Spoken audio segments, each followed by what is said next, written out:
câștigă țesuturile, țesutul muscular, țesutul osos și nu mai avem probleme cu durerea în articulații. Așa. Deci mișcarea e extraordinar de bună la orice vârstă, dar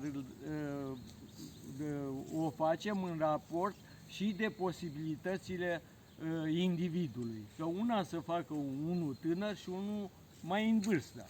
Deci facem ceea ce se poate, nu exagerăm. Că dacă exagerăm, nu e bine. Că dacă avem o afecțiune la inimă sau asta și exagerăm cu exerciții, noi începem cu exerciții mai simple și mergem de la exercițiu simplu la complex. Mergem de la ușor la greu.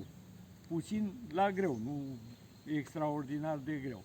Deci beneficiile sunt foarte bune. Mișcarea, v-am spus, ne ajută foarte mult în viața de zi cu zi, ne ajută la întreținerea noastră, ne ajută chiar în pregătirea fizică a noastră, că la un moment dat țesuturile devin, eu știu, țesutul muscular nu mai are elasticitatea care trebuie, nu mai are mobilitatea și noi, făcând aceste exerciții, mai menținem elasticitatea, mobilitatea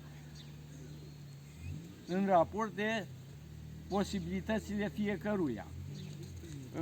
O să vină Salteaua și o să facem exerciții acum iar la fel, o să mă ajute cineva. Câte minute pe zi recomandați? Zilnic, de 2-3 ori pe Eu săptămână? dau un complex de exerciții care nu durează mai mult de 10-12 minute. Repetările mergem între 6 și 12 repetări la fiecare exercițiu.